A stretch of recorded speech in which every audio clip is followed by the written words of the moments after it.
bareng pinarang seni palenggan saking sawetawis.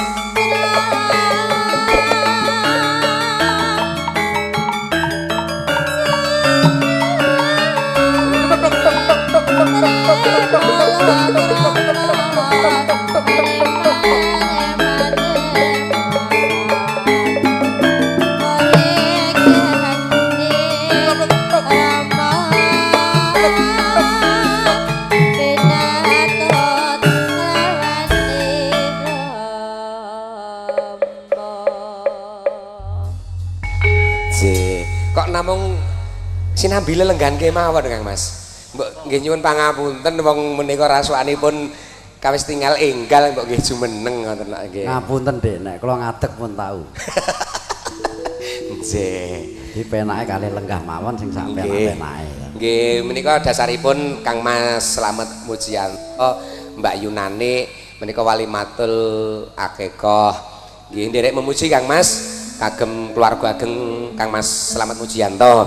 Nggih, mugi-mugi ya anggenipun makarya lumantar pakaryan saben dintenipun tambah maju.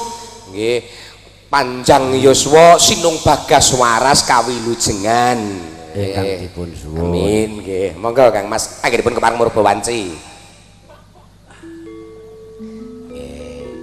Salendra menapa pelok barang menapa pelok nenem derek kemawon. Lah nek aku obo karo Kang Mas Karya iki padha karo nguyahi segara.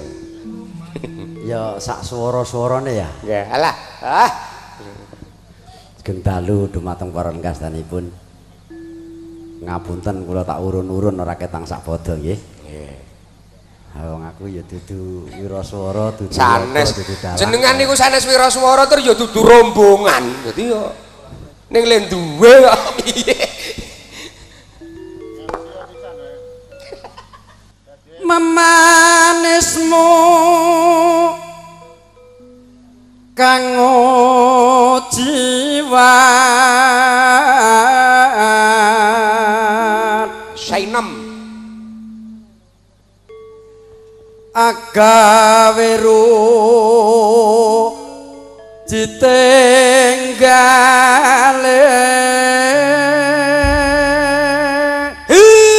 ayo wong swara kaya ngene mula nek karo natah kendang tembus teko jero. Aja meneh kok le natah kendang, natah ayu pinter kok.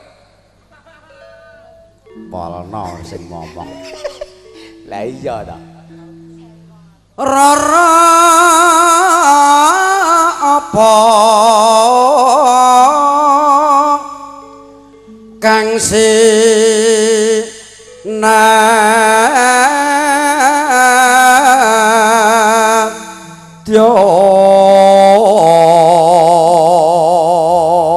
aku ki ngawula kliwat saka 9 taun kok swara kok nyedaki padha ora iso. Pundi mantrane to? Siji aku. Iki aku sing mending Arifin wile telutoe guru kon nerokke ngene kok fales. Upama munduta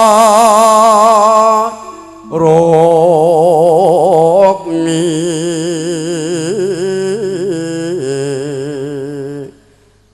kemeselen sing ngusungi padas iki wedan. Ayo pancen menika nembe warata Kang Mas. Menika saben padusunan saben padesan menika nedengipun nembe bangun desanipun ugi menawi mboten lepat menika dasaripun bantuan saking pemerintah ugi mantap dadi lewat sanggon-gon ki dalan ya lagi dibangun lagi dibeton. Bangun omahe dhewe kok ngono kok. Oh, bangun omahe dhewe bangun dalan. Oh, ngusungi padas iki nggo omahe dhewe. Oh, lah tak kira ki nek ku dalan. Dalan bayi kok padas. Tartantu tatu ruti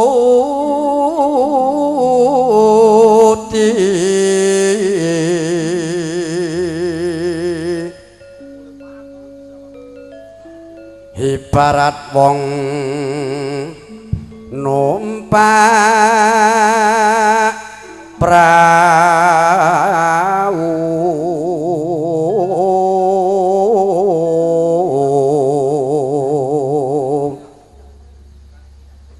lumampat tanpa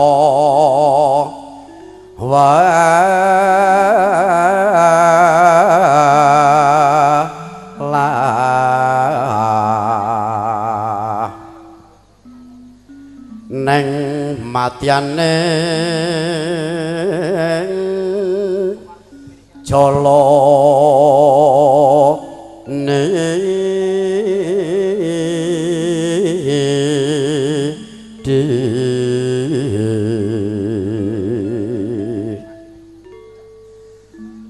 temago honjeng hanjenjong neng pakulingan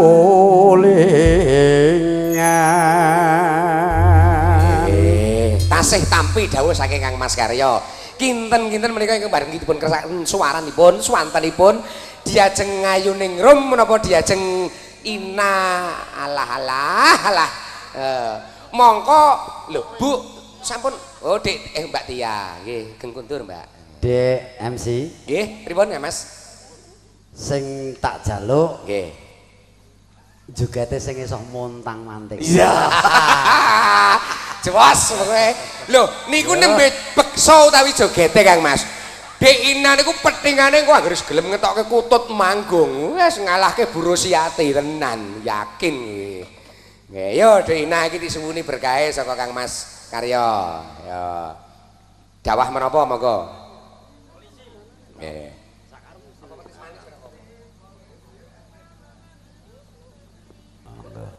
nggih nggih dawah Sri Uning dadi malah kewalik karo bawaku nggih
sing marake ngangeni nek ketemu karo sliramu ki ya mung masalahe ya nek kaya sliramu ki wis sak kabi-kabiye rupa ora nguciwani dasare swara ya hebat luar biasa kowe beksa ya wasis pinter amin matur suwun pun dilem. Jan kowe iki ra mantra-mantra kaya Ina. Jan kaya Juwarni wae. Kok Juwarni ta? Kok tuwek imen? Oh, jaman Juwarni kondang dhisik jek 6 ya beksa kaya sliramu kuwi. Oh no, ya sak ora rada nom sithik ya suye apa Hartini ngono. Ah, ya wis Hartini. Ngono lah. Ditenen piye? Dene kowe ketemu suye ya malah. Oh iya kuwi.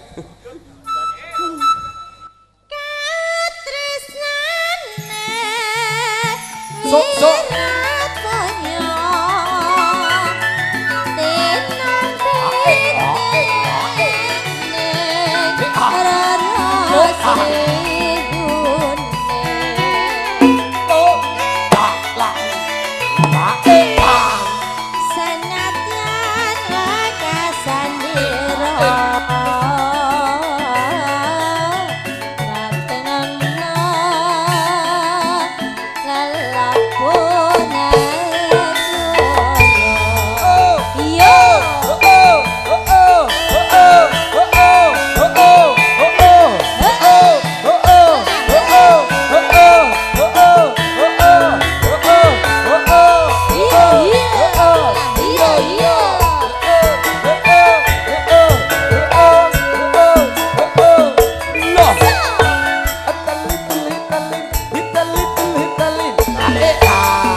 Apa to? Mbok sing sareh. Alah, akhire ngerti ngene iki janes. Ngerti aku. Ngemari. Alah. Ketresnane ya nek. Aku pokoke. Ya sliramu no, Dik. Dedek. Nggih, Dik. Dik Ina. Alah. Aha.